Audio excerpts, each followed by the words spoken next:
Assalam.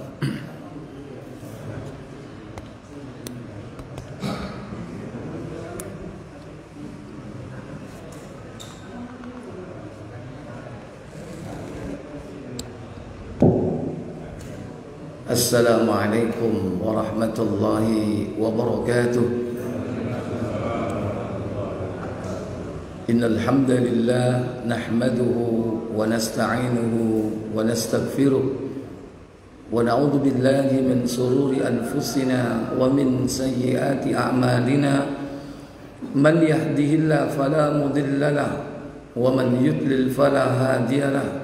Wa asyhadu an la ilaha illallah wahdahu la syarika lah wa asyhadu anna Muhammadan abduhu wa rasuluhu la nabiyya ba'da. Allahumma salli wa sallim wa barik ala Muhammadin sallallahu alaihi wa ala alihi wa ashabihi wa man tabi'ahum bi ihsanin ila yaumiddin, amma ba'd. Syukran. Puja dan puji syukur kita panjatkan keharibaan Allah Jalla wa'ala yang telah melimpahkan nikmat kepada kita semua. Pada pagi yang berbahagia ini kita dipertemukan kembali setelah vakum beberapa lama berjumpa dengan saya di masjid yang sudah berubah.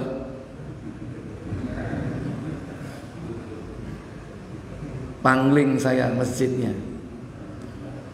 Alhamdulillah atas kemudahan dan kemurahan Allah Jalla wa'ala, Allah mudahkan kita semua untuk tetap bertahan setelah melaksanakan kewajiban solat subuh berjamaah. Semoga Allah Jalla wa'ala memberikan kita pahala haji dan umrah.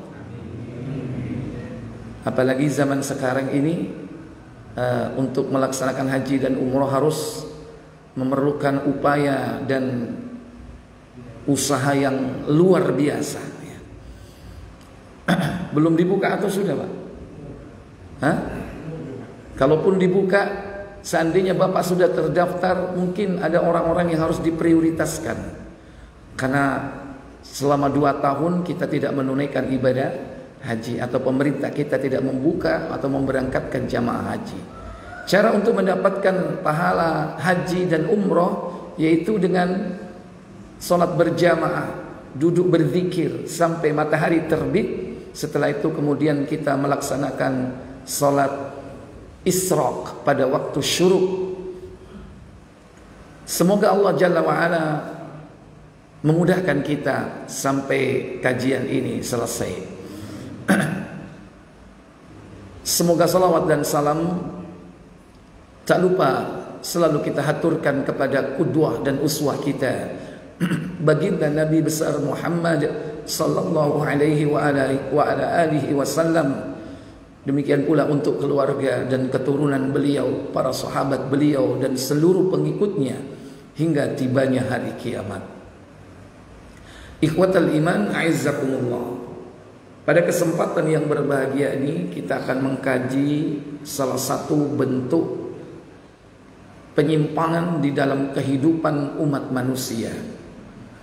Di antara penyimpangan yang terjadi selain daripada syirik, kemudian ada lagi bid'ah dan perbuatan-perbuatan maksiat, yaitu al-kufru. Al-kufru, apa itu? Kekufuran. Dari kata kafara yakfuru kufran, yang arti bahasanya yaitu ingkar. Ingkar. Lawan dari kufur yaitu syukur. Syukur. Maka kita diperintah untuk bersyukur dan dilarang untuk mengkufuri atau melakukan kekufuran. Sebagaimana dalam surah Al-Baqarah itu ada kalimat firman Allah Jalla wa'ala. Allah katakan, fadhkuruni azkurkum washkuruli wala takfurun. Ayat berapa itu? Coba dicek. 150 berapa? 1 atau 152 itu? Fadhkuruni azkurkum washkuru li wa la takfurun. 152. Apa kata Allah? Karena itu ingatlah kamu kepadaku, niscaya aku ingat pula kepadamu, dan bersyukurlah kepadaku, dan janganlah kamu mengingkari nikmatku. Ya. Washkuruli, dan bersyukurlah kepadaku, wala takfurun, jangan kalian ingkar. Dan hakikatnya orang yang bersyukur itu mereka telah berterima kasih kepada dirinya sendiri. Orang yang bersyukur bukan untuk kepentingan Allah. Orang yang bersyukur berarti dia telah berterima kasih kepada dirinya. Wa may yashkur fa innama yashkuru li nafsi. Barang siapa yang bersyukur maka dia telah berterima kasih kepada dirinya sendiri. Demikian pula Allah akan menambah nikmat itu apabila kita bersyukur. Apabila tidak, yaitu kufur, Allah akan siksa. Ayat yang sering kita baca ya, dalam surah Ibrahim ayat 7, wa in ta'adzana rabbukum la in syakartum la azidannakum wa la in kafartum inna adabi lasyadid. Apa kata Allah? Surah Ibrahim surah 14, yaitu pada ayat yang ke-7. Dan ingatlah juga tatkala rohmu memaklumkan, sesungguhnya jika kamu bersyukur pasti kami akan menambah nikmat kepadamu. Ini janji, kalau kita bersyukur nikmatnya akan diapakan, Pak? Ditambah. Makanya apa yang kita miliki disyukuri, insya Allah ditambah. Punya rumah disyukuri, mudah-mudahan rumahnya ditambah. Punya istri harus kita syukuri, supaya apa? Salah apa bener itu? Lu kan janji Allah, jika kau bersyukur niscaya akan aku apa? Tambah kan? Maka harus disyukuri kan? Kalau pengen diapakan? Kalau pengen ditambah harus disyukuri. Cuman ditambah itu ada dua, Pak, ya kan? Ditambah quantity atau quality. Ditambah jumlah atau kualitas. Kalau nggak ditambah jumlahnya, ditambah apanya? Paling tidak kualitasnya. Biyen kae sok ngaji, saiki pulih sok ngaji, pinter, bahkan ngajar ngaji. Itu berarti ditambah apanya? Dulu nggak jilbaban, setelah kita didik sekarang berukut jilbaban. Kualitas kan itu kan? Biyen ngomelan, saiki tambah ngomel. Oh.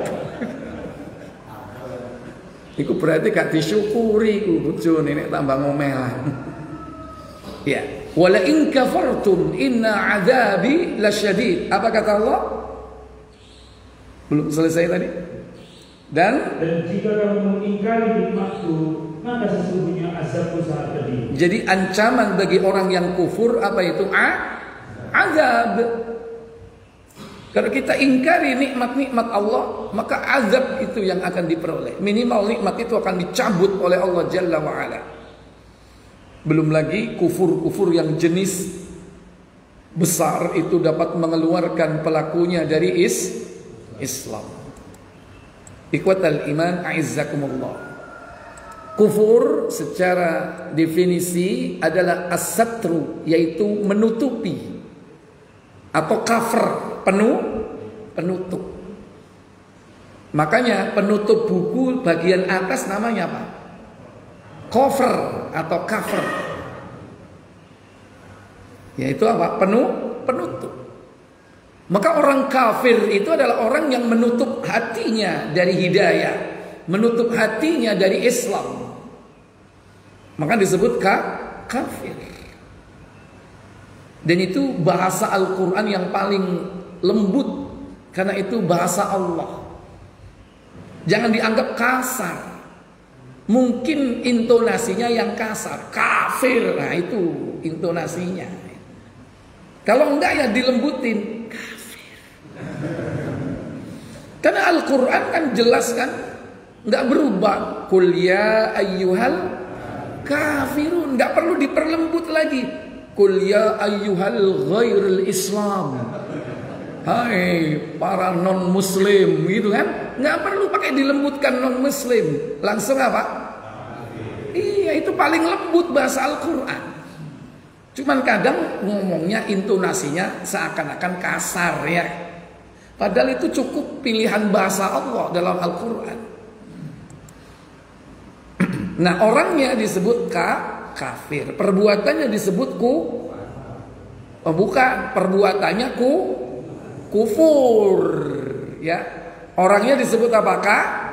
Kafir itu kalau satu orang, kalau banyak orang apa? Kufar atau kafirun. Kadang juga dalam Al-Quran al-kuffar itu disebut dengan petani. Kenapa kok disebut petani? Karena petani itu kerjanya menutup. Menutup apa? Menutup biji. Setelah dimasukkan ke dalam tanah, diapakan? Ditutup. Dimasukkan ke tanah, dibiarkan, tumbuh nggak? Harus ditutup. Makanya petani itu disebut dengan al-kuffar, yang kerjanya menutup biji. Dilebokno ditutup, dilebokno ditutup. Dan itu ada di dalam Al-Quran ya. Di situ i'lamu annamal hayatud dunya, ketahuilah bahwa kehidupan dunia itu laibun, permainan, walahun, senda gurau, wazinatun, perhiasan, watafakhurum bainakum, di mana kalian berbangga-bangga antara satu dengan yang lain, watakathurun fil amwal, dengan memperbanyak harta, wal aulad, dan anak-anak, kamathali ghaithin, sebagaimana hujan, a'jabal kuffara, yang dapat membuat takjub para petani. Para petani ini merasa takjub dengan turunnya hujan, sehingga apa? Nabatuhu, tanamannya menjadi hijau ranau, thumma yahiju, kemudian hancur, kering, fatarahu musfarron, kau lihat dia berwarna kuning, thumma yakunu hutama, kemudian hancur berantakan. Wa fil akhirati, sementara di dalam kehidupan akhirat, adzabun syadid, ada azab yang pedih, wa maghfiratun, ada ampunan minallah, dari Allah Jalla wa Ala, wa ridwan, dan juga keridhaan Allah. Wa mal hayatud dunya illa mata'ul ghurur, dan tidaklah kehidupan dunia itu melainkan kesenangan yang menipu. Baik. Adapun secara syar'i, kufur itu adalah dhaddul iman, lawan dari iman, yakni adamal iman billahi wa rasulihi, tidak adanya iman kepada Allah dan Rasulnya. Sawa'un kana ma'ahu takdzibun aw lam yakun ma'ahu takdzib, baik tidak adanya iman kepada Allah dan Rasulnya itu disertai dengan kedustaan atau tidak disertai dengan kedustaan, sama saja, asal dia tidak beriman kepada Allah dan Rasulnya. Nah, para ulama membagi kekufuran itu menjadi dua bagian. Yang pertama, al-kufrul akbar. Yang kedua, yaitu kufur asghar, kufur besar, dan kufur apa? Kecil. Kufur besar dibagi menjadi 5. Yang pertama, kufur takdzib. Maaf, ini belum. Ini perbedaannya dulu. Kufur besar itu mengeluarkan pelakunya dari Islam. Ikhrajul minal millah, dia keluar dari millah agama Allah. Kemudian yang kedua, batal pahala amal solehnya. Yang ketiga, hillu dami, yakni dalal haramnya, halal darahnya dan juga hartanya. Yang keempat, kekal di dalam neraka jahanam karena dia termasuk orang yang tidak memiliki keimanan sedikit pun dalam hatinya. Adapun kufur kecil tidak mengeluarkan pelakunya dari Islam, tidak batal yakni amalnya atau syahadatnya. Kalaupun terjadi perubahan pada keimanan, itu hanya berkurang, bisa berkurang banyak, bisa berkurang sedikit. Karena sifat daripada iman itu yazidu wa yanqusu, bertambah dan berkurang. Yazidu bi ta'atir rahman, bertambah karena mentaati Allah. Wa yanqusu bil maksiyah, dia berkurang karena perbuatan maksiat yang dia lakukan. Itu konsekuensi dari orang yang berbuat kufur kecil. Sekalipun dia kufur kecil tidak mengeluarkan pelakunya dari Islam, membatalkan syahadatnya, akan tetapi dia termasuk dosa besar. Dan yang ketiga, tidak halal darahnya, tidak halal hartanya. Sama seperti saudara-saudara kita, cuman itu tadi, dia digolongkan orang yang melakukan dosa besar, yang wajib baginya taubatan nasuh. Seandainya dia masuk ke dalam neraka, kemungkinan dia dikeluarkan oleh Allah karena keimanannya, disebabkan karena syafaat dari Allah tabaraka wa ta'ala atau dari yang lainnya. Kemudian jenis kufur yang pertama, kufur besar, yaitu kufur takdzib, kufur karena dusta. Yang kedua, kufur al-iba wal istikbar, kufur karena enggan dan sombong. Yang ketiga, kufur syak, kufur karena ragu-ragu terhadap keimanannya. Yang keempat, kufur al-i'rad, kufur karena berpaling dari agama, berpaling dari kebenaran. Dan yang kelima, kufur nifaq, kufur karena sebab kemunafikan. Adapun kufur kecil dibagi menjadi dua, al-kufrul asghar, ada beberapa di sini, lebih dari dua ya, insyaallah. Pertama, yakni al-hilfu bi ghairillah, bersumpah dengan menyebut nama selain Allah, itu kufur kecil. Yang kedua, qitalul muslim, pembunuhan terhadap saudara sesama muslim, itu kufur, tetapi bukan kufur besar, kufur kecil. Nah, yang ketiga yaitu kufur ni'mat, ini tergolong kufur kecil. Mulai yang pertama, apa Pak?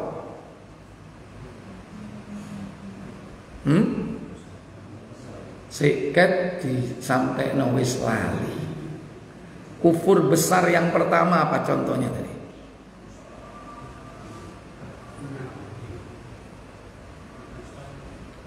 Tangun BDC dan sewu.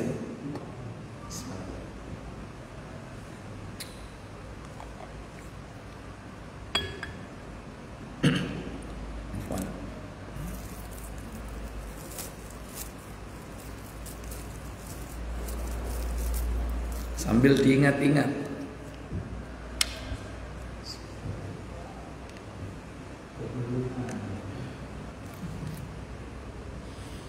Kufur besar ada berapa tadi?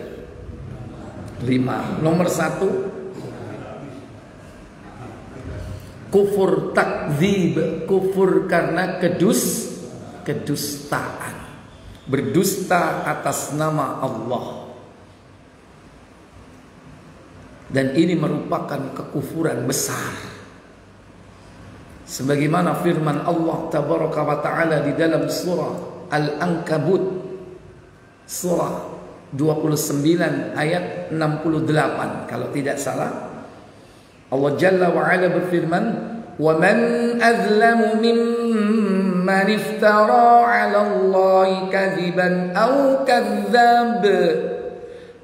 kadzdzaba bil haqqi lamma ja'ahu alaysa fi jahannam mathwal lil kafirin." Apa kata Allah?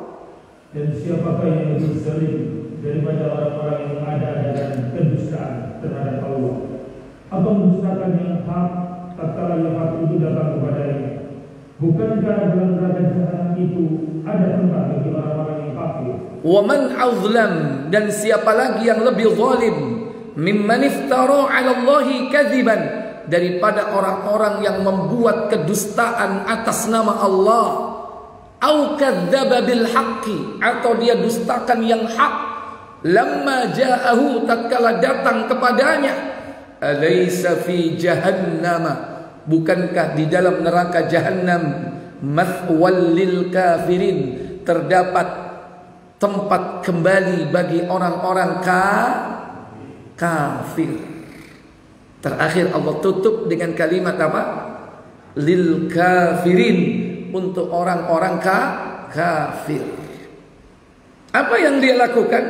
Dia melakukan kezaliman berupa kekufuran, dan kufurnya ini termasuk kufur besar, yaitu berdusta atas nama Allah. Dalam tafsir Ibnu Katsir tentang ayat ini, mereka ini tidak lain orang-orang yang mengatakan bahwa aku tadi malam telah mendapatkan bisikan. Tadi malam aku telah mendapatkan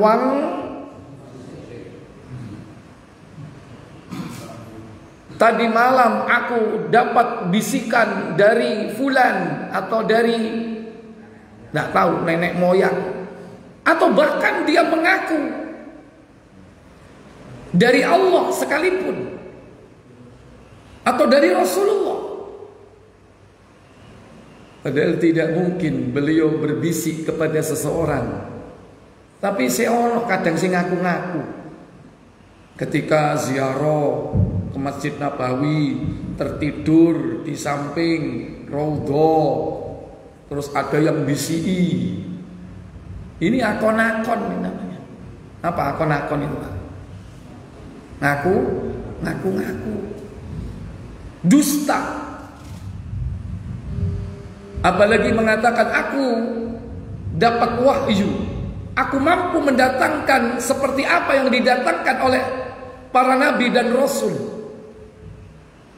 Berarti dia mengaku sebagai seorang nabi kalau dia mengatakan dirinya mendapatkan wahyu, padahal nabi sudah tertutup kenabian. Sudah tidak ada lagi nabi setelah nabi yang terakhir, baginda Nabi Muhammad sallallahu alaihi wa alihi wasallam. Makanya nama beliau adalah Al-Aqib. Apa Al-Aqib? Yaitu penutup, Khatamun Nabiyyin. Itu dalam Al-Quran Al-Ahzab, penutup para nabi. La nabiyya ba'di, katanya. Tidak ada nabi sesudahku. Tapi masih akan ada orang yang mengaku menjadi nabi. Dan bahkan yang mengaku nabi ini, Pak, jumlahnya nanti 30 jumlahnya. Ada 30. Sebagaimana Nabi SAW menyampaikan dalam hadis Muslim, yaitu di nomor 2474. Diwongi ya wis 2474.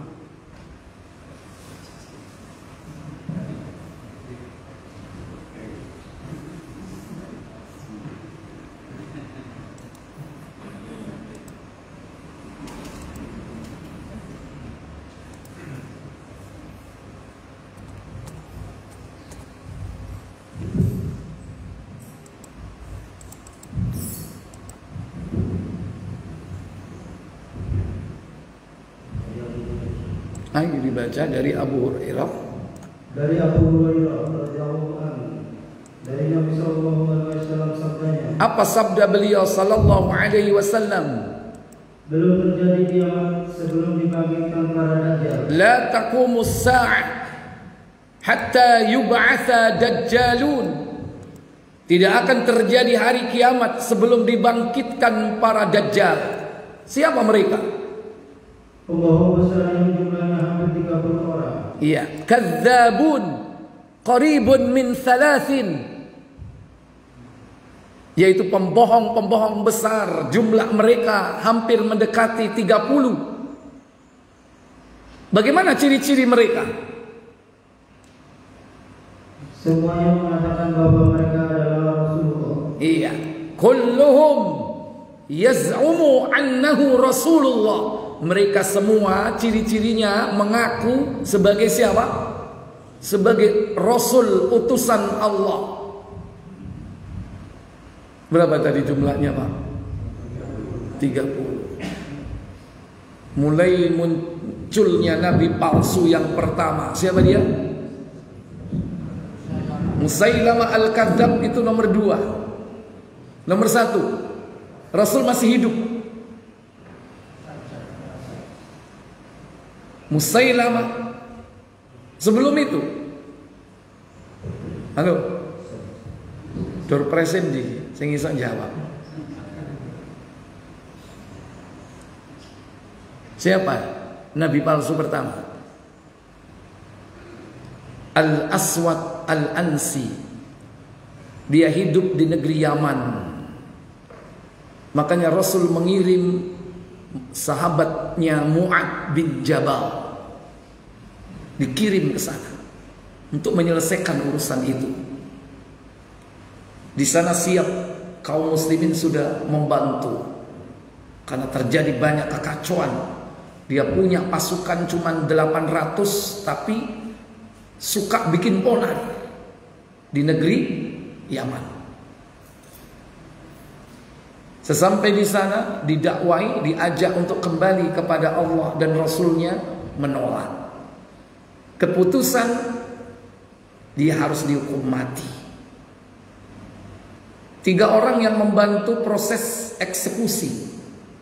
Pertama, Qais bin Abdi Yagus, Zazawai, dan Fairus. 3 orang ini membantu. Kebetulan istrinya si Al-Aswad Al-Ansi ini juga muak dengan perbuatan suaminya. Ketika pada saat malam eksekusi, yang bertugas memenggal kepala adalah Fairus. 2 orang temannya memeganginya. Istri daripada Al-Aswad yang bernama Azad menunggu di luar, jaga-jaga kalau ada pasukannya datang, dicegah. Begitu disembelih, ngorok, pasukannya datang bertanya, ada apa dengan Nabi kita? Suara apa itu? Ada apa? Kata istrinya, nabimu sedang menerima wahyu. Nggak jadi, keluar balik dia. Bapak Ibu bisa membaca kisah ini, riwayat ini di dalam kitab yang berjudul Al-Bidayah wan Nihayah yang ditulis oleh Imam Ibnu Katsir, yaitu bab tentang Khulafaur Rasyidin, terutama di akhir masa hidup Rasulullah SAW menjelang Khalifah pertama Abu Bakar As-Siddiq. Silakan dibaca. Insya Allah untuk bagian yang itu sudah ada terjemahnya. Karena keseluruhan mungkin baru beberapa penerbit yang sudah menerjemahkan. Baik. Ketika dipenggal lehernya udah patah, sudah terputus, itu masih keluar jinnya dan ngomong, "Hei Fairus, aku nggak punya masalah dengan kau. Kenapa kau bunuh aku?" Begitu di pagi hari, lihat Al-Aswad Al-Ansi, nabi mereka mati, tewas. Mereka kemudian kocar-kacir, melarikan diri. 3 hari setelah kematian dari Al-Aswad Al-Ansi ini, Rasulullah wafat berpulang ke hariban Allah di bulan Rabiul Awal. Jadi Rasul masih hidup sudah muncul nabi palsu, mengaku sebagai utusan Allah. Nah, setelah itu nggak lama muncul lagi Musailamah al-Kadzdzab. Di mana? Kalau tadi di Yaman, ini di Yamamah, negeri Yamamah. Nah, bedanya kalau Musailamah ini orangnya keren, ganteng, duitnya banyak, pengikutnya banyak. Nikah sama nabi palsu perempuan lagi, namanya Sajah At-Tamimah dari Bani Tamim. Ada nabi palsu perempuan. Semakin besarnya. Nah, khalifah pertama siapa? Abu Bakar As-Siddiq mengirim utusan ke negeri Yamamah. Siapa yang diutus di sana? Yaitu Khalid bin Walid, Saifullah, si pedang Allah. Mengirim pasukan Abu Bakar bersama panglima perangnya Khalid bin Walid untuk menyelesaikan ini. Diajak kembali kepada kebenaran, menolak. Maka tidak ada keputusan kecuali harus perang.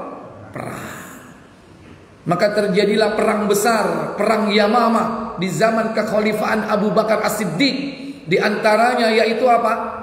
Menghadapi orang-orang murtad dan nabi-nabi palsu. Dua nabi sekaligus suami istri. Bagaimana kesudahannya? Musailamah tewas, dadanya jebol, kena tombak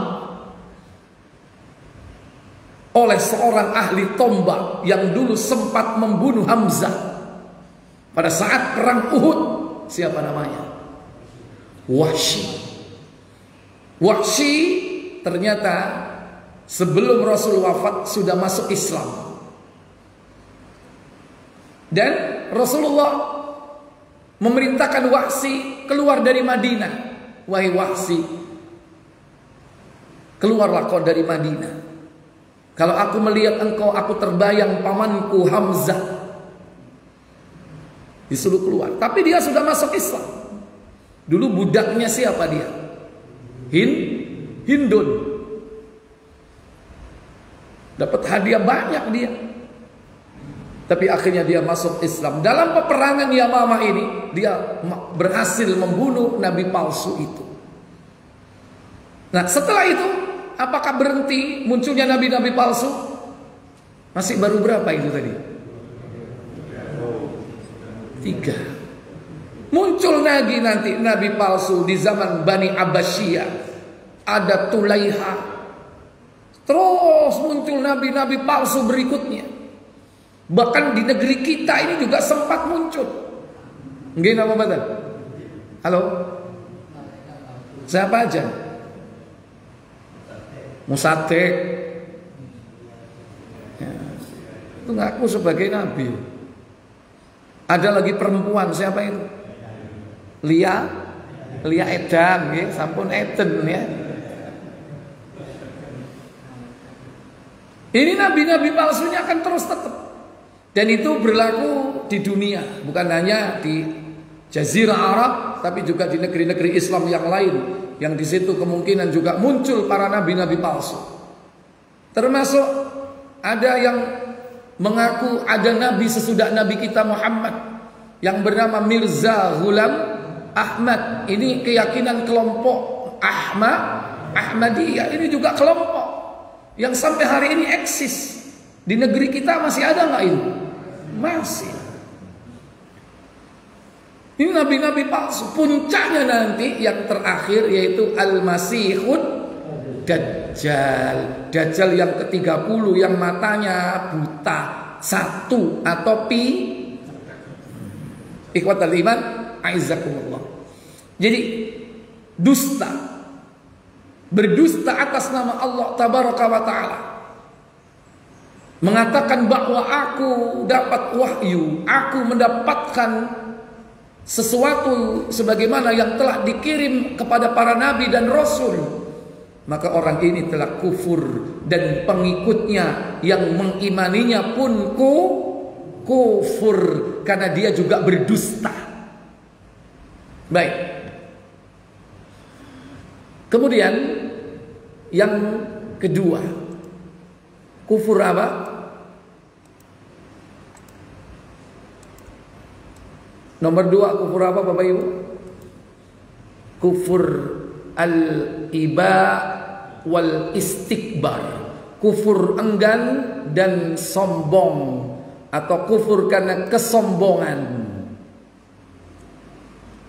Siapa yang melakukan dosa kesombongan pertama kali? Iblis. Di dalam surah Al-Baqarah pada ayat 134 Allah katakan, wa idh qulna lil malaikati isjudu li adama fasajadu illa iblisa aba wastakbar wa kana minal kafirin. Apa kata Allah? Dan ingatlah ketika kami berfirman kepada para malaikat, sujudlah kamu kepada Adam, maka sujudlah mereka kecuali iblis. Ia enggan dan takabur, dan adalah ia termasuk golongan orang-orang yang kafir. Iya. Ini contoh orang yang sombong sehingga dia enggan melaksanakan kebenaran atau menerima kebenaran.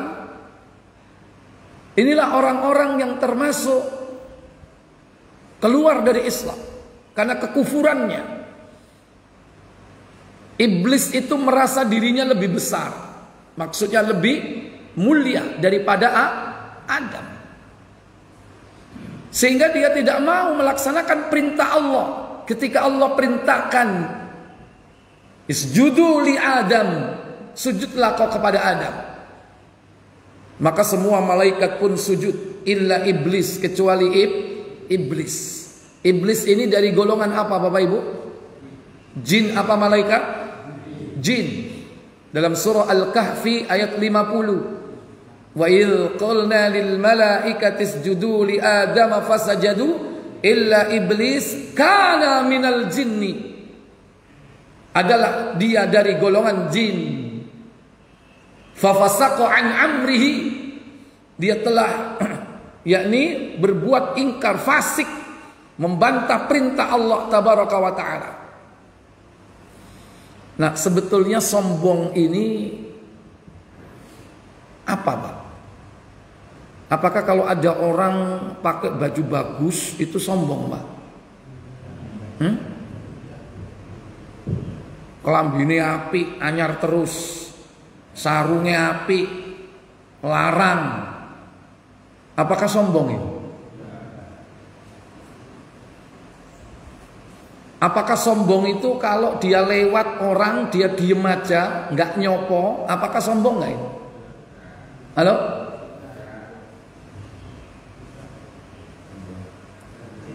Kan sering kan? Iku wong iku lho liwat gak nyopo. Sombong. Kan sering begitu kan? Padahal bukan begitu sombong itu. Baik. Buka Muslim nomor 71.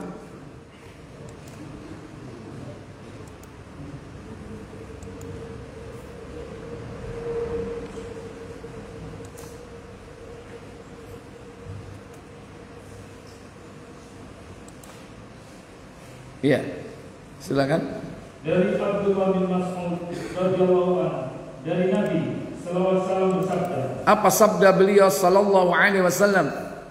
Tidak dapat masuk surga orang yang dalam hatinya terdapat rasa sombong, walaupun hanya sebesar debu.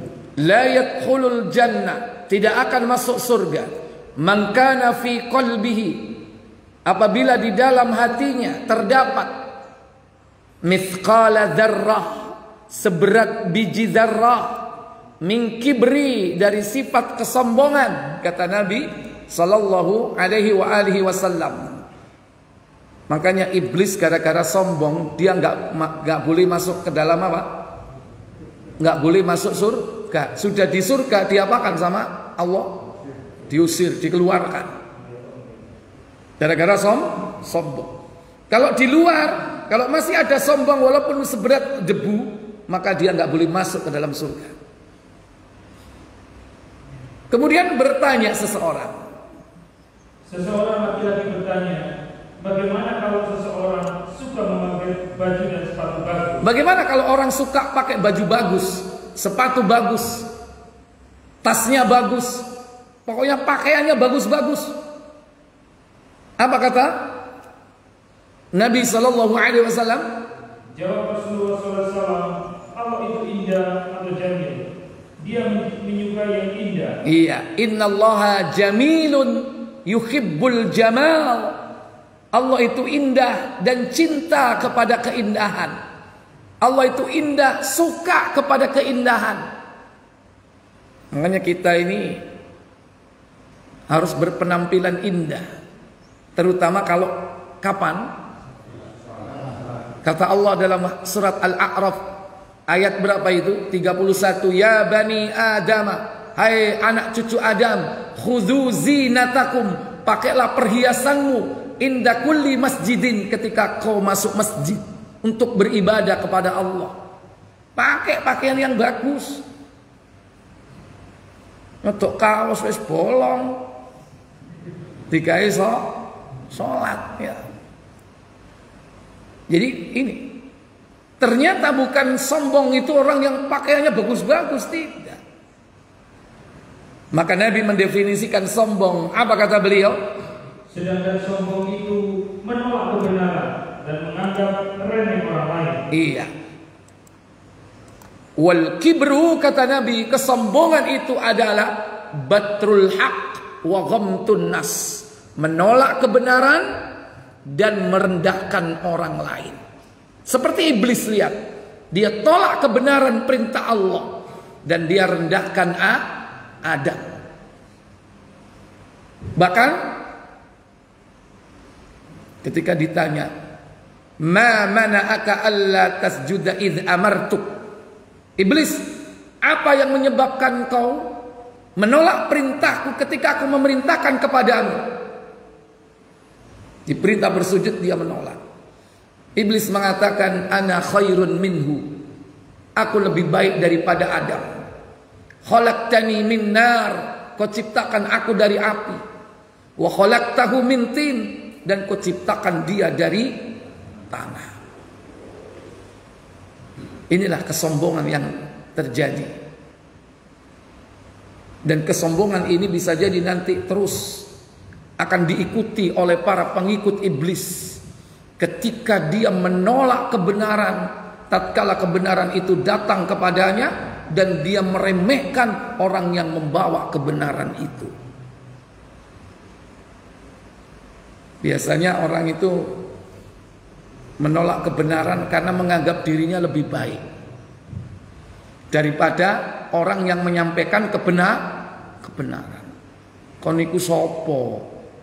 Ate ngandani awakku. Kon biyen niku sunat tak pangku. Meremehkan. Jadi kadang masih lihat sapa sira, sapa ingsun. Siapa lu, siapa gue. Itu karena apa? Karena dirinya merasa lebih tinggi daripada orang lain. Sehingga kadang kebenaran disampaikan oleh orang yang mungkin dianggap di bawah levelnya, di bawah status atau di bawah level status ekonominya, kedudukan pangkat dan jabatannya, atau mungkin senioritasnya, atau mungkin dari segi usia, merasa dia lebih tua, yang datang ini masih anak muda ya, baru kemarin. Tapi yang disampaikan kebenaran, tapi ditolak dengan merendahkan dan meremehkan. Padahal itu al-haq, kebenaran dari Allah, kebenaran dari Rasul Sallallahu Alaihi Wasallam. Maka kalau kita menghadapi situasi seperti itu, ingatlah bahwa menolak kebenaran dan merendahkan orang lain itu termasuk bagian daripada dosa besar. Dan bahkan ini termasuk dosa yang dilakukan oleh iblis, sehingga iblis disebut dengan apa? Kafir. Wa kana minal kafirin, ya kan? Dan dia iblis termasuk orang-orang yang kafir. Ikhwatal iman, a'izzakumullah. Kemudian selanjutnya kufur karena ragu-ragu. Ketika ada seseorang itu ragu terhadap keimanannya kepada kehidupan akhirat. Bener enggak ya akhirat iku ono? Nek wis mati ku apa dibangkitno maneh? Ah, ketokane gak mungkin. Ini terjadi ketika ada dua orang sahabat atau teman ini berdialog. Yang satu diberikan kekayaan, diberikan nikmat oleh Allah dengan kebun yang luas dan tidak pernah gagal panen, selalu panen raya, sehingga sampai dia mengatakan gak mungkin kebun saya ini akan hancur. Dalam surah Al-Kahfi ayat yang ke 34 insyaallah. Wa dakhala jannatahu wa huwa zalimun li nafsihi qala ma adunnu an tabida hadhihi abada wa ma adunnu as-sa'atu qa'imatan wa la irudittu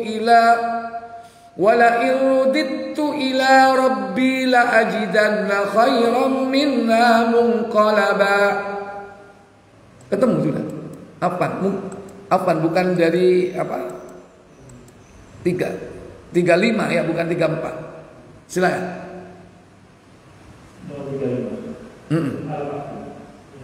Dan dia memasuki kebunnya sedang dia zalim terhadap dirinya sendiri. Apa kezaliman yang dilakukan? Ia berkata, apa katanya? Aku kira kebun ini tidak akan binasa selama-lamanya. Iya. Dia mengatakan bahwa kebunnya itu tidak akan binasa. Anta bidahadihi abada, enggak akan binasa selama-lamanya katanya. Terus kemudian dan aku tidak mengira hari kiamat itu akan datang. Iya. Berarti dia tidak yakin kepada hari apa? Hari kehidupan akhirat yang diawali dengan ditandai dengan apa? Hari kiamat. Karena dia mengatakan di situ yakni kalimat keingkaran. Dia katakan bahwasanya hal itu tidak akan mungkin terjadi, yaitu hari kiamat tersebut. Kemudian dan jika sekiranya aku kembalikan kepada Rabbku, pasti aku akan mendapat tempat kembali yang lebih baik daripada kebun-kebun itu. Afwan, ini ayat berapa ya? 3. Benar tak itu ayatnya?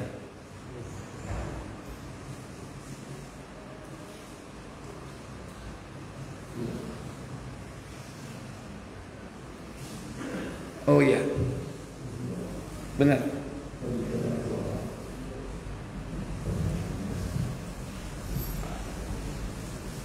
Baik, diulangi pada ayat 36. Dan aku tidak mengira hari kiamat itu akan datang. Dan jika sekiranya aku kembalikan kepada Rabbku, pasti aku akan mendapat tempat kembali yang lebih baik daripada kebun-kebun itu. Wa ma adzunnu as-sa'ata qa'imatan, aku mengira kiamat gak akan terjadi, gak akan pernah terjadi yang namanya hari kehancuran itu. Wala irudittu ila rabbi, sekiranya aku nanti kembali kepada Allah. Ini karena overconfidence, yaitu apa? Terlalu percaya diri. La azidanna khairam minha munqalaba, niscaya aku akan dikembalikan dalam kondisi akan lebih baik. Tapi asalnya sebetulnya dia nggak percaya. Cuman ini untuk membesarkan hatinya dan membantah temannya tadi. Dan kawannya mengatakan apa? qala lahu sahibuhu wa huwa yuhawiru akafarta billadhi khalaqaka min turab. Apa katanya? Kawannya yang mukmin berkata kepadanya sedang dia bercakap-cakap dengannya, apakah kau kafir kepada Allah yang menciptakan kamu dari tanah? Thumma min nutfatin, setelah dari tanah yaitu Adam, kemudian manusia berikutnya diciptakan dari apa? Lanjut. Kemudian dari setetes air mani. Dari setetes air mani atau nutfah. Thumma sawwaka rajula. Setelah itu apa? Lalu dia menjadikan kamu seorang laki-laki. Laki-laki yang ganteng, yang gagah. Awalnya dari tanah, berikutnya dari setetes air yang hina, lantas dijadikan manusia yang gagah. Apakah kau ingkar terhadap itu semua? Kemudian temannya menasihati, lakinna huwallahu rabbi wala usyriku bi rabbi ahada. Apa kata Allah? Tetapi aku percaya bahwa dialah Allah Rabbku dan aku tidak mempersekutukan seorang pun dengan Rabbku. Kalimat yang menjadi perhatian di sini yakni kalimat temannya yang mengatakan akafarta, apakah kau kafir billadzi khalaqaka, dengan zat yang menciptakan dirimu, min turabin thumma min nutfatin thumma sawwaka rajula. Kalimat akafarta di situ menunjukkan bahwa apa? Orang yang diingatkan ini sudah sampai kepada tingkat kufur, kafir. Kenapa? Karena dia ragu kepada kehidupan akhirat. Orang yang ragu terhadap kehidupan akhirat, keimanannya kepada Allah dan hari akhirat, orang yang termasuk kafir besar, dia bisa keluar dari Islam. Makanya Bapak Ibu, saudara sekalian, jangan sampai ragu-ragu.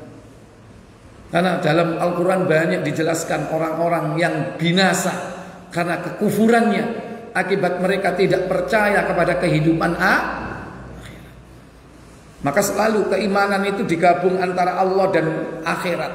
Man kana yu'minu billahi wal yaumil akhir, barang siapa yang beriman kepada Allah dan hari akhirat, kepada Allah dan hari akhirat, kepada Allah dan hari akhirat, selalu diulang-ulang itu. Orang kalau sudah tidak percaya kepada kehidupan akhirat, itu sudah termasuk keluar dari Islam, batal syahadatnya. Baik Bapak Ibu saudara sekalian, matahari sudah cukup naik tinggi. Biasanya kuliah subuh jarang sampai sesiang ini. Saya cukupkan sampai di sini. Saya tapi beri waktu tanya jawab. Silakan kalau ada pertanyaan. Saya beri kesempatan bagi Bapak Ibu saudara-saudari sekalian untuk tanya jawab. Untuk ibu-ibu bisa menulisnya kalau ada pertanyaan, dan pertanyaannya bebas. Monggo.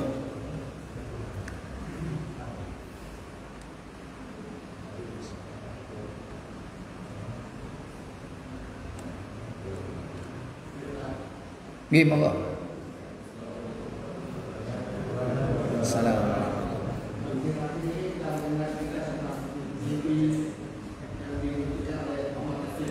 Apa itu mimpi?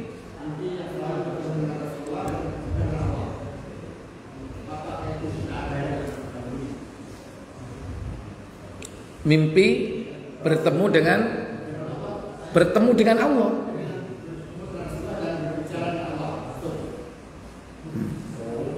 Baik. Baik. Muhammad Nasib.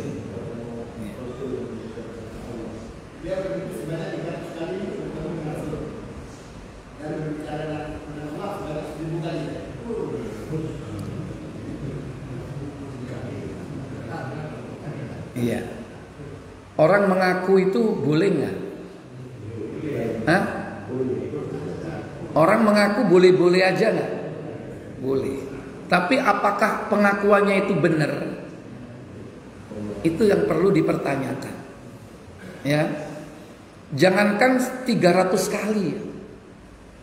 Seandainya sekali saja perlu ditanyakan, bener nggak kok ketemu bermimpi ketemu Rasulullah Sallallahu Alaihi Wasallam. Memang dalam sebuah hadis, orang yang bermimpi ketemu Rasul itu pasti ketemu Rasul.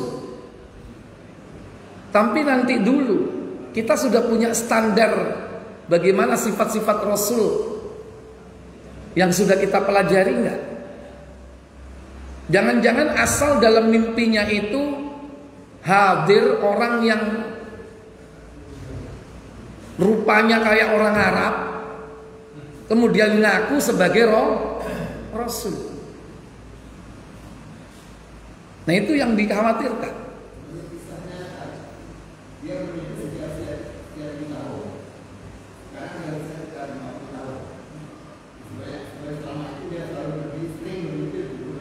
Iya. Coba dibuka Muslim 80.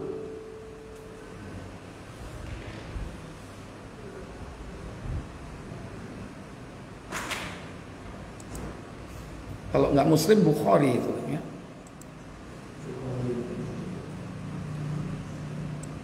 Silakan. Coba dicek di situ apa?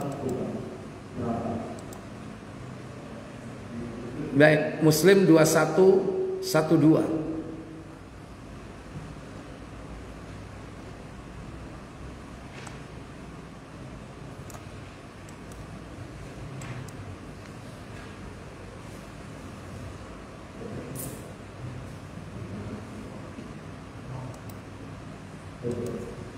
Lain. Dari Abu Hurairah radhiyallahu anhu, katanya Rasulullah SAW bersabda. Apa sabda beliau? Siapa bermimpi melihatku dalam tidurnya, maka sesungguhnya dia benar-benar melihatku. Iya.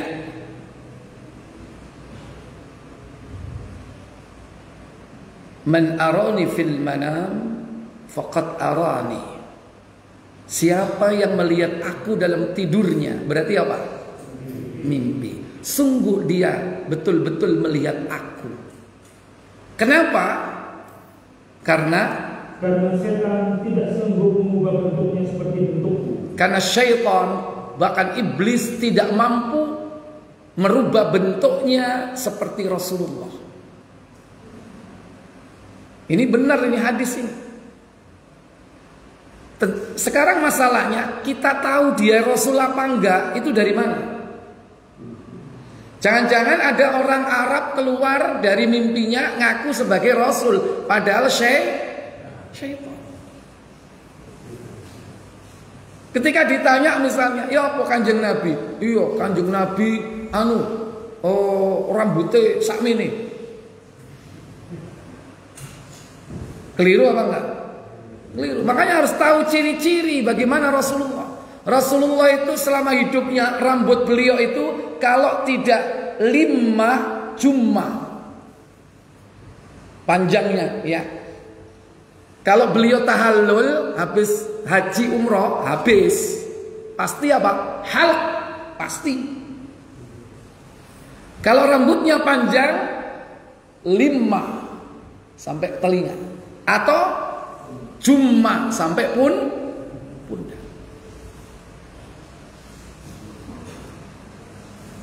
Rasulullah itu sudah banyak diterangkan sifat-sifatnya. Bahkan sampai cara berjalannya Rasulullah. Ketika ditanya, ya apa jalannya Rasulullah? Rasulullah kalau jalan tenang, santai.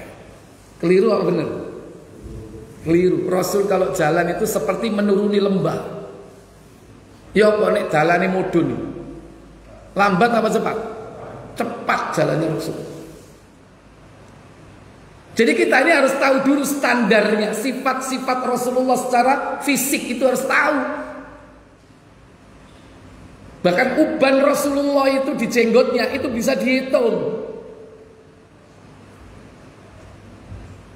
Ada kitab khusus yang membicarakan tentang itu, yang ditulis oleh Imam At-Tirmidzi, Sama'il Muhammadiyah. Itu membicarakan sifat-sifat Rasulullah. Nah kalau kita belum tahu sifat-sifat Rasulullah, kan bahaya kan? Begitu ditanya, gimana Rasulullah? Iya, gawe klambi apa? Batik. Terus gawe apa? Sorbani. Enggak, blangkonan. Berarti itu bukan Rasul. Iku sing metu teko ceret. Ku beri 3 permintaan. Apa itu?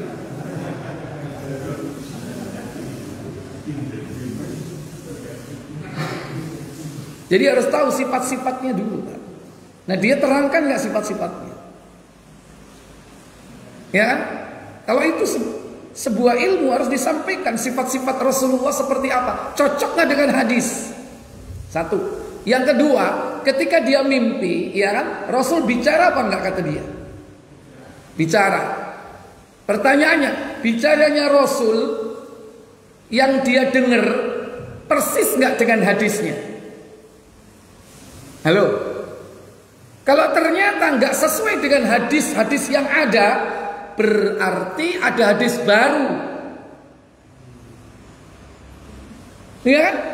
Berarti ada hadis baru dong, sabda Nabi yang baru.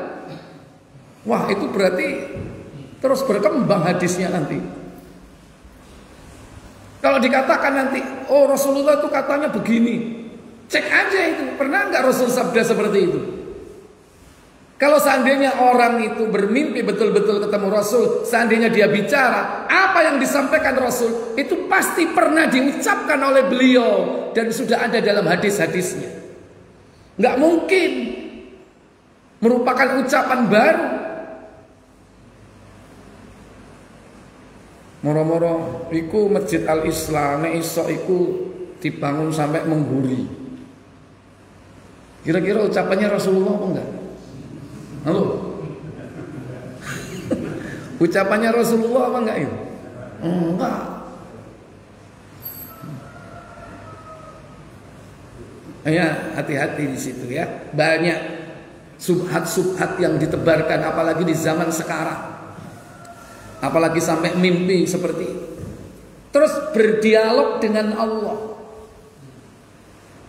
Sampai mengaku berdialog dengan Allah. Ketemu piro. Yang diajak dialog sama Allah itu siapa? Nabi Musa ketika di dunia.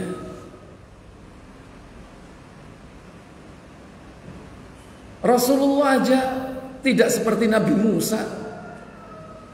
Kalaupun diajak dialog, dialognya di sana ketika Isra Mi'raj. Kalau di dunia ini hanya Nabi Musa. Makanya Nabi Musa adalah kalimullah, orang yang diajak bicara oleh siapa? Allah. Jadi Allah mengajak bicara siapa? Nabi Musa. Wa kallamallahu Musa taklima. Wa kallamallahu atau wa kallamallaha. Allah yang ngajak bicara Musa atau Musa yang ngajak bicara Allah? Ayo. Nah kalau wa kallamallahu berarti Allah mengajak bicara siapa? Musa. Kalau wa kallamallaha berarti Musa ngajak bicara siapa? Allah. Yang mana yang benar? Lah iya, Allah ngajak bicara Musa apa Musa ngajak bicara Allah? Allah ngajak bicara Musa. Kenapa kok seperti itu? Apa hikmahnya? Ini menandakan bahwa Allah punya sifat kalam, berbicara, yang itu ditolak oleh orang-orang Qadariyah. Allah nggak punya sifat. Orang-orang yang Mu'attilah mengingkari sifat itu kadang-kadang dipelintir ayat Allah itu. Wa kallamallaha Musa taklima. Allah Musa mengajak bicara Allah. Apa? Menafikan, meniadakan sifat kalam bagi Allah. Kenapa? Yang ngajak bicara siapa? Musa. Kalau Allah yang ngajak bicara kepada Musa, berarti Allah punya sifat apa? Kalam, berbicara. Yang itu ditolak oleh kelompok Mu'attilah, yaitu penolak sifat-sifat Allah, baik yang seluruhnya maupun yang sebagian. Itu nanti ada pembahasan dalam tauhid asma dan sifat, dan kelompok-kelompok sesat berkaitan dengan nama-nama dan sifat-sifat Allah. Nah, jangankan bicara, melihat saja belum tentu kita bisa melihat Allah. Apalagi sampai bicara. Padahal antara bicara dan melihat itu lebih utama, Pak. Hah? Enak mbi sampean duwe bojo iso ndelok tok tapi gak iso ngomong. Atau iso ngomong masih gak ndelok.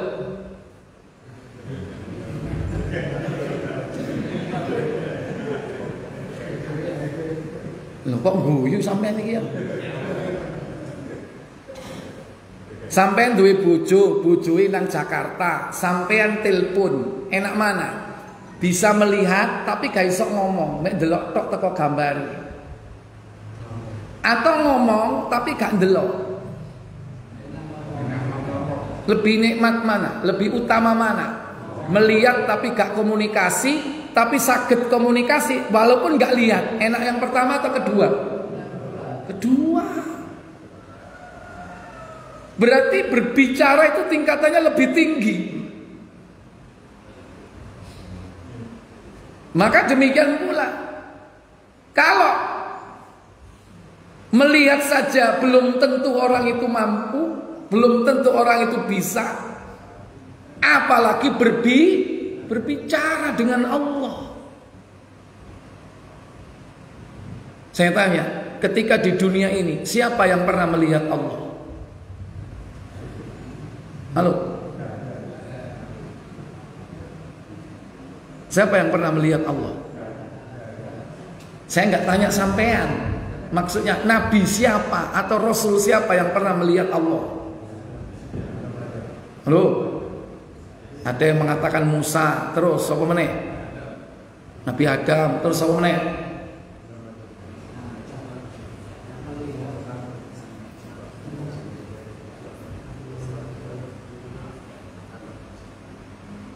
Buka Tirmizi, buka Muslim 143.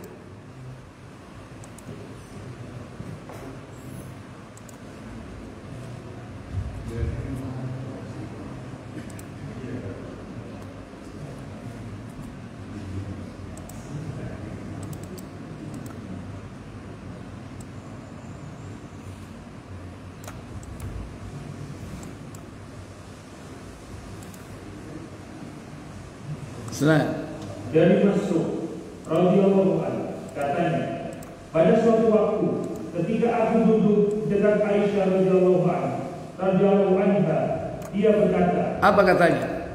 Hai Abu Aisyah, ada 3 perkara, barang siapa mengatakan salah satu di antaranya, maka bagi orang itu mengatakan suatu kebohongan besar terhadap Allah. Salasatun, ada 3 perkara.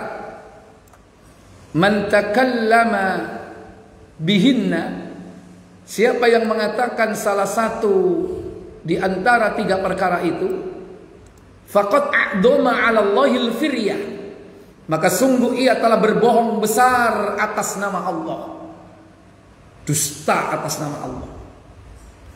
Maka Masyruk bertanya kepada Aisyah, apa katanya? Aku bertanya, apakah itu? Jawabnya, siapa yang mengatakan bahwa Muhammad Sallallahu Alaihi Wasallam pernah melihat Rabb-nya, maka dia itu sesungguhnya telah mengadakan kebohongan besar terhadap Allah. Man za'ama anna Rasulullah Sallallahu Alaihi Wasallam ra'a Rabbahu faqad a'dama 'ala Allahil firyah. Siapa yang mengatakan bahwa Muhammad Sallallahu Alaihi Wasallam pernah melihat Allah, maka sungguh dia telah berbuat dosa, terbohong besar kepada Allah. Karena ada sebagian orang itu meyakini bahwa Rasul itu melihat Allah ketika Isra Mi'raj. Rasul nggak pernah dilihat oleh Rasulullah Sallallahu Alaihi Wasallam. Demikian pula nabi-nabi yang lain. Kalau Rasulullah aja langsung disuruh ketemu saat di Isra Mi'raj kan, yang lainnya itu nggak ada yang diajak langsung ketemu. Rasul langsung ketemu, Rasul aja nggak pernah melihat, apalagi nabi yang lain. Apa kaitannya dengan tadi pertanyaan? Kalau nggak ada yang melihat ya, apalagi bicara. Kalaupun ada yang diajak bicara, itu orang-orang tertentu.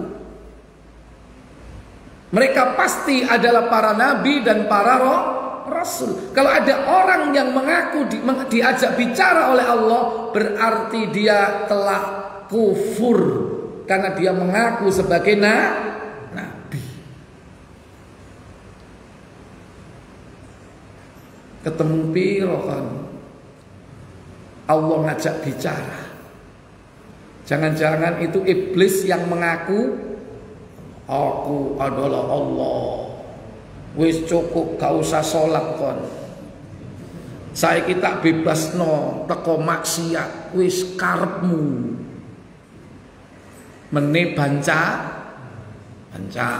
syukuran. Habis itu ngelakoni maksiat.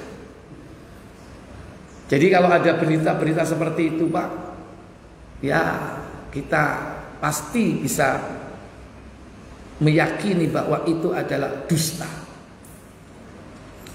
Karena orang zaman sekarang ini karena banyak nggak punya pegangan.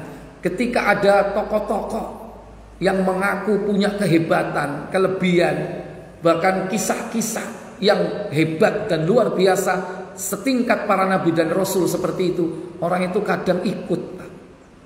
Karena zaman di mana manusia ini sudah mulai kehilangan pegangan hidup, sudah jauh dari Al-Quran dan Sunnah. Apalagi membawa keuntungan duniawiyah. Wah, itu pasti pengikutnya banyak. Sehingga di akhir zaman ini akan kita jumpai banyak orang nanti yang mengaku wali. Mengaku wali, bahkan mengaku nabi. Walaupun ya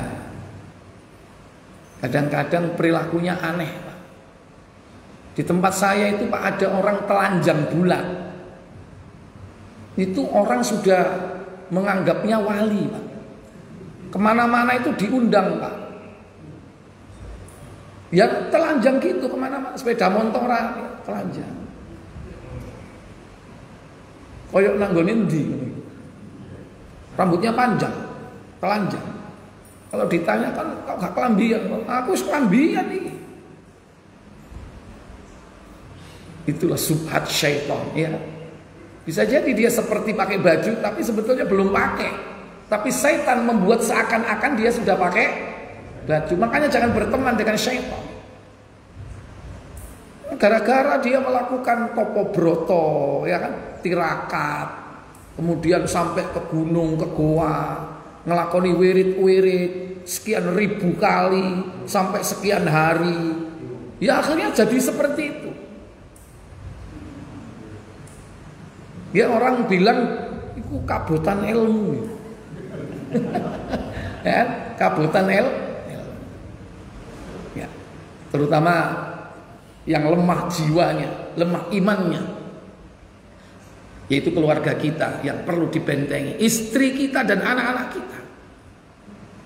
Kalau tidak kita nasihati dan kita tidak akan lama juga menemani mereka, bisa jadi mereka hidup lebih lama dari kita. Alangkah sedih dan ruginya ketika kita meninggal sementara keluarga kita ngikuti aliran-aliran dan kesesatan-kesesatan seperti itu. Dan kita nggak bisa menjamin loh keluarga kita selamat dari subhat seperti itu. Ya, kita berdoa terus untuk kebaikan keluarga kita. Ini yang paling utama. Dan selalu menasehati anak-anak kita. Jangan sampai mereka ikuti kelompok atau mungkin orang-orang yang sesat seperti itu. Apalagi nanti puncaknya ketika keluar Dajjal. Itu semakin besar fitnahnya. Baik.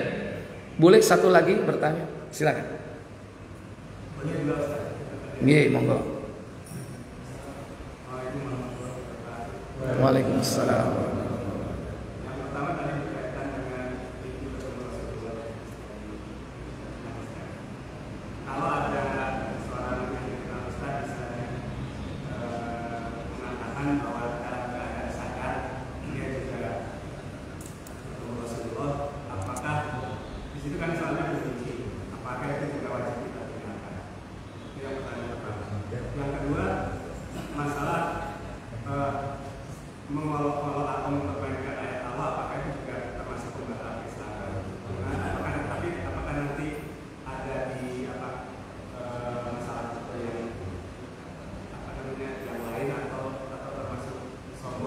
Iya.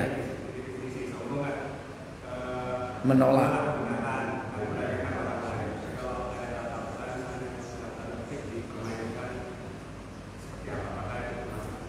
Iya, baik.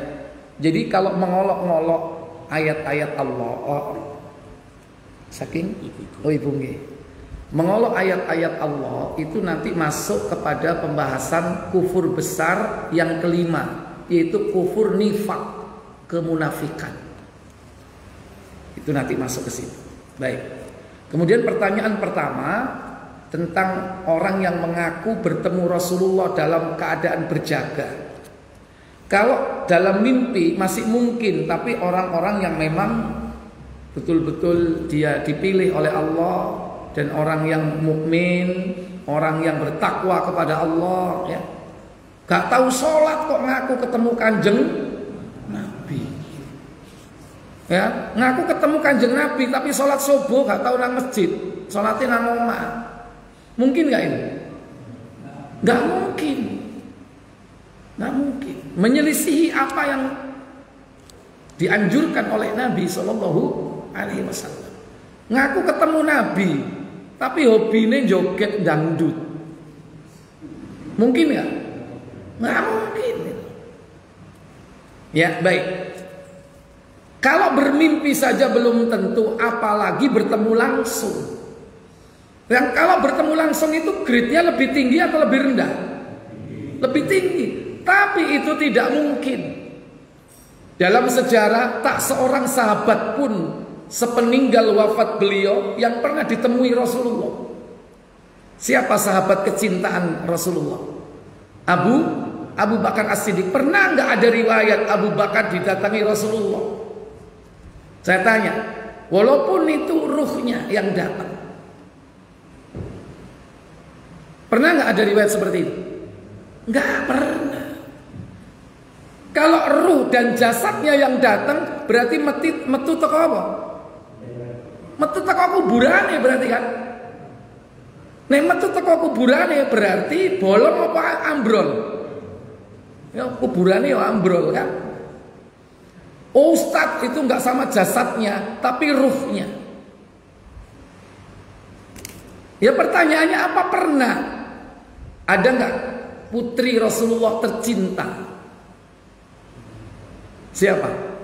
Fatimah, satu-satunya putri beliau yang meninggal 6 bulan setelah Nabi wafat.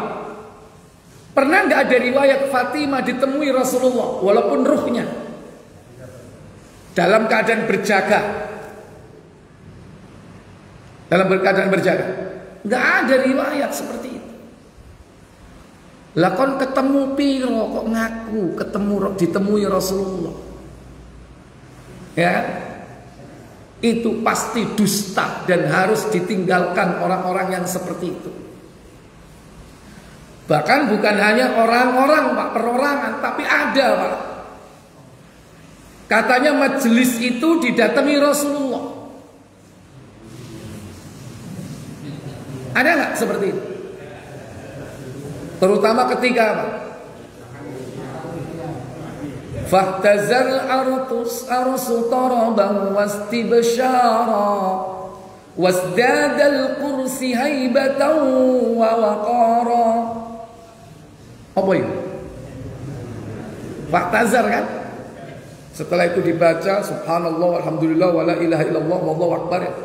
Walam tazal ummuhu tara anwa'an wa faqrihi ila nihayati tamami hamli falamma stadda bihal khalaq biidzni rabbil khalaq wada'atil habibah sallallahu alaihi wasallam sajidan syakiran hamidan ka'anna badru fit tamami. Halo, terusannya apa? Mahalul qiyam. Semua pada berdiri nggak? Ketika berdiri mahalul qiyam, banyak di antara mereka itu yang masih punya keyakinan dalam hatinya Rasul niku rawuh. Milo disambut kalian jumeneng.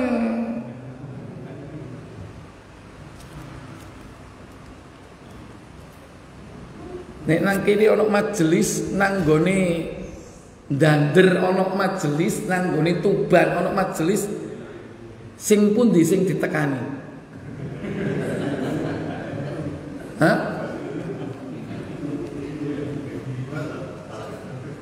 Apa kuwabe ditekani? Terus IO mana yang bisa mendatangkan Rasulullah? IO yang bisa mendatangkan, maaf, Presiden Jokowi itu berarti IO yang hebat nih. Sampean ngundang Presiden Jokowi, dugi, hebat nggak jenengan? Berarti Pak Jokowi punya sejarah khusus dengan Al-Islam, mungkin.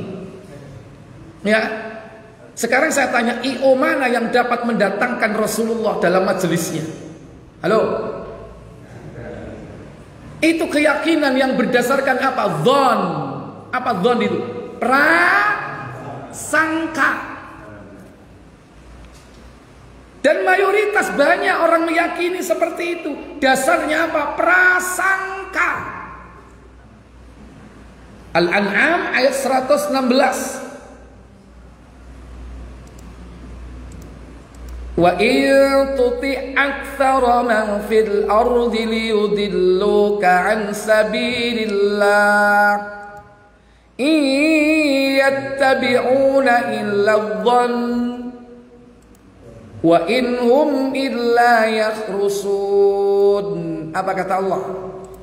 Dan jika kamu menuruti kebanyakan orang-orang yang di muka bumi ini, niscaya mereka akan menyesatkanmu dari jalan Allah.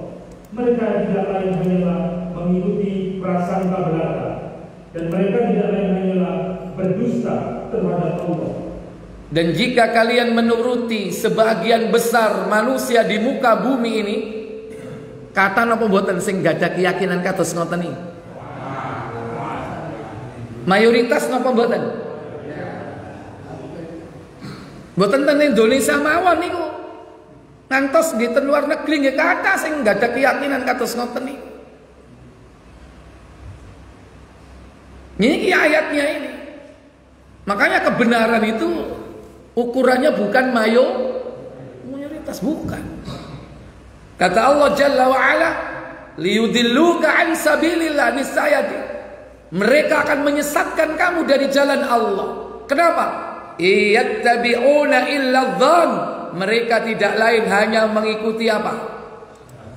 Dhon, prasangka, rumangsani. Kanjeng Nabi niku ragu, rumangsani. Berarti piyambake GR, gede rumangsa. Ngejok GR. Dan Rasulullah tidak akan pernah datang. Loh, berarti ini ustadz ini benci kepada sholawat. Kata siapa? Perbanyak baca sholawat kepada Nabi. Silakan. Setiap saat, khususnya hari Jumat, malam Jumat, perbanyak baca sholawat kepada beliau. Tapi ketika kita baca sholawat, Rasul nggak akan datang kepada kita, nggak akan datang ke majelis kita.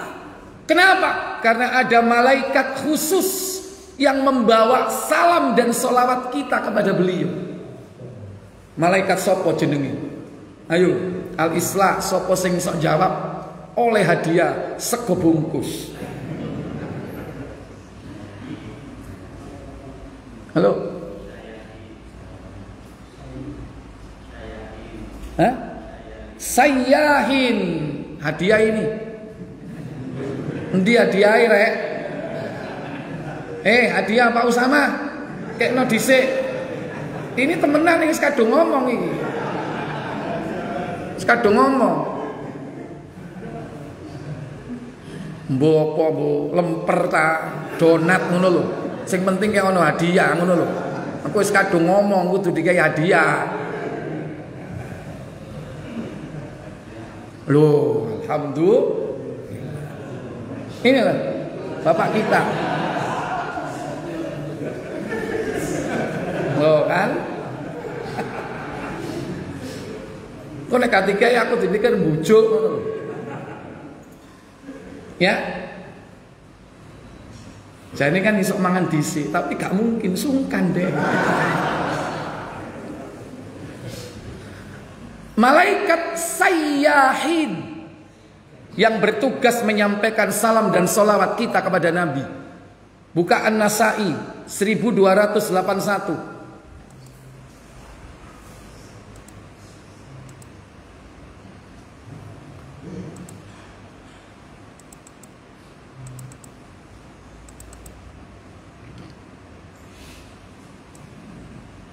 Ya, silakan. Dari Abdullah, ia mengatakan bahwa Rasulullah SAW bersabda. Apa sabda beliau sallallahu alaihi wasallam? Allah memiliki malaikat sayyahin yang berdiri di bumi.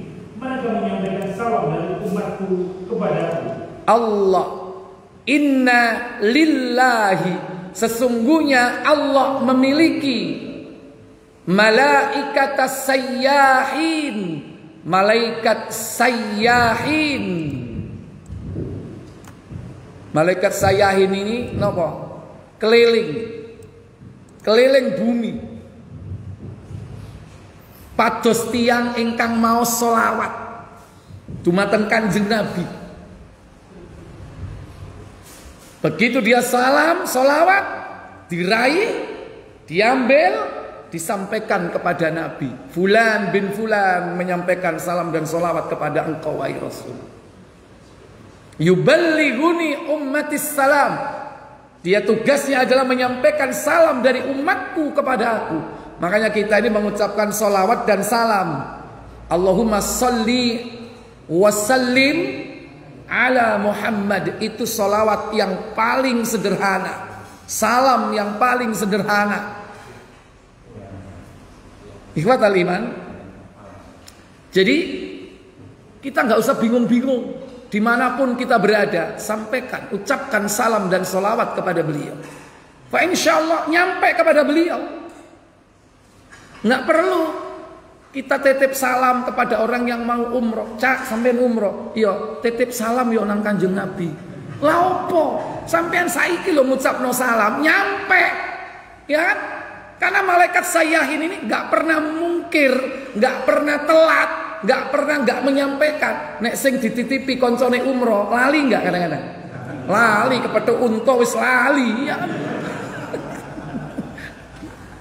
Sekak kira nyampe nang Kanjeng Nabi. Jadi disampaikan oleh para malaikat sayyahin. Ya. Jadi ini harus diyakinkan berdasarkan dasar-dasar dalil yang kuat. Dan kalaupun seandainya benar Rasul datang, Rasul itu nggak suka disambut dengan berdiri. Nggak suka Rasul disambut dengan berdiri. Beliau kalau beliau datang, sahabat berdiri, suruh duduk, ijlis. Dan beliau mengatakan, siapa yang senang jika disambut dengan berdiri, falyatabawwa maq'aduhu minan nar, biarlah dia menempati tempat duduknya di neraka. Siapa yang bangga dan senang disambut dengan berdiri, makanya sahabat itu tahu. Maka beliau nggak suka dan sahabat nggak melakukan karena ancamannya berat. Jangan sampai punya kebanggaan kita disambut dengan berdiri. Sekarang malah jadi tradisi. Para hadirin, dua kemanten akan memasuki ruangan, saya minta untuk berdiri. Nek kemanteni seneng disambut mbek berdiri, hati-hati. Ancamane neraka. Sopo sing garai ngono? Yo MC. Makanya nggak usah pakai acara begitu-begitu. Islam itu mengajarkan kita tawadhu di hadapan Allah dan di hadapan manusia. Di zaman Nabi itu antara sahabat dan Rasul itu nggak ada bedanya. Di zaman kita aja ini kalau pengajian ustadz lungguh dukur, iya kan? Zaman Rasul kalau bermajelis sama, kecuali dalam saat-saat tertentu beliau naik mimbar. Ketika menyampaikan hal-hal yang penting, beliau naik mimbar. Ikhwatal iman aizakumullah. Jadi seperti itulah Islam mengajarkan agar kita ini jangan gampang mengikuti yakni hal-hal yang tidak jelas dasarnya dari mana. Apakah itu dari nenek moyang, ataukah itu merupakan zon, ya, prasangka-prasangka yang diciptakannya sendiri. Seperti nama-nama berhala itu juga nama-nama yang mereka buat-buat sendiri. Jenenge iki mbahiku ya, Lata, Uzza, Manat itu nama-nama yang mereka buat sendiri. Dan itu tidak lain tipu daya dari syaitan. Ya, jadi itu Mas, ya, insya Allah pertanyaan yang kedua tadi kita akan jawab pada pertemuan yang akan datang, insya Allah. Kita tutup. Oh, masya Allah, ibu-ibu ngamuk iki. Bagaimana hukum menabung emas di pegadaian atau bank?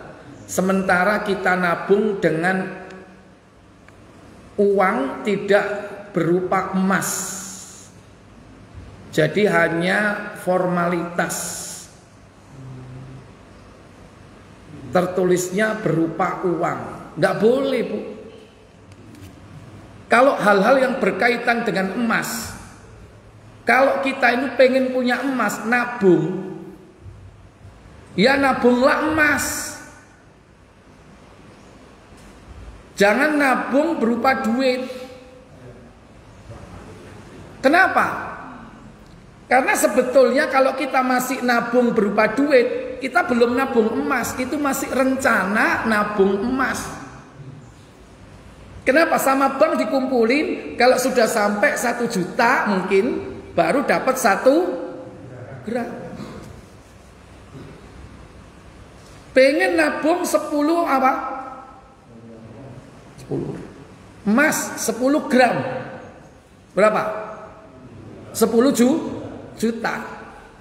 Kemudian dia nabungnya pakai duit 1 juta. Berarti baru berapa bulan ada emasnya? 10 bulan. Sebetulnya itu kita nabung sendiri, setelah duit sudah 10 juta baru dibelikan emas ke lembaga itu. Bukan kok kita begitu bayar 1 juta langsung dapat emas, enggak. Makanya saya katakan jangan nabung emas di lembaga-lembaga keuangan. Nabunglah emas sendiri di rumah. Caranya bagaimana?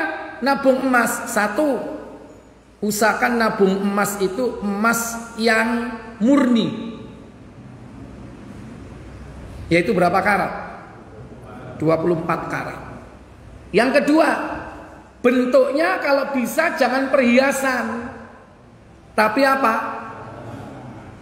Ya batangan, ya bunderan, ya macam-macam bentuknya. Pokoknya bukan perhiasan. Kenapa? Karena kadang-kadang harga itu berbeda jauh setelah dijual kalau berupa perhiasan. Karena ada ongkos desain yang itu dimasukkan ke dalam harga emas ketika kita beli kan. Begitu dijual, harga desainnya gak dihitung sampean bisa jadi. Cuman harga emasnya tok ya, makanya anjlok regane. Yang ketiga, belilah emas kecil-kecil. Sekarang ada emas kecil-kecil, bukan 1 gram tapi ada 0,5. Ada berapa lagi? 0,1. 0,1 sampai 0,01. Regane lo gak sampai 1.000. Caranya nabung yang kecil-kecil itu. Contoh taruh 0,1. Nabung 0,1, 0,1 setiap bulan 0,1, 0,1. 10 bulan jadi berapa? 1 gram, ya kan? Begitu nabung sendiri. Kan punya 10 0,1 kan sama dengan 1 gram. Biasanya itu bisa ditukarkan. 10 0,1 ditukarkan 1 gram. Boleh. Asal yang keempat apa? Cari institusi lembaga yang terpercaya, yang punya pengalaman dan legalitas dia membuat emas atau memproduksi emas. Ojo sembarangan. Yang sudah diketahui oleh banyak orang, perusahaan-perusahaan yang memang dia produksi emas dan punya legalitas. Legalitas di sini juga sertifikasi ya, maksudnya. Kalau memang itu murni 24 karat, berarti berapa? 9,999,9 itu murni 24 karat. Jadi seperti itu. Bagaimana kalau perhiasan? Boleh. Kalau masih misalnya perhiasan, saya sarankan yang paling utama menabung emas perhiasan, belilah dinar dan dirham perak. Kalau emas apa dinar, beli dinar. Karena dinar itu termasuk perhiasan, bukan mata uang. Nek sampean nganggep mata uang saiki ditangkep sampean. Itu ono sing wis ditangkep iki. Ya kan? Nanti suatu saat kita kembali ke dinar dan dirham, yakin kita, tapi bukan saat ini. Sampai akan berbenturan dengan hukum yang ada di negeri kita. Kan ada aturan, nggak boleh menciptakan mata uang sendiri kan. Makanya dinar itu bukan mata uang. Kalau sekarang apa? Termasuk bagian dari perhiasan. Karena disitulah ada logam emas bertuliskan ayat-ayat Allah ya kan? Karena dinar dirham dalam sejarah itu isinya itu adalah pendidikan, isinya tauhid, gambarnya adalah Ka'bah, gambarnya adalah Madinah, itu dinar. Itu bukan dianggap remeh, itu ada filosofinya, ada maknanya ya.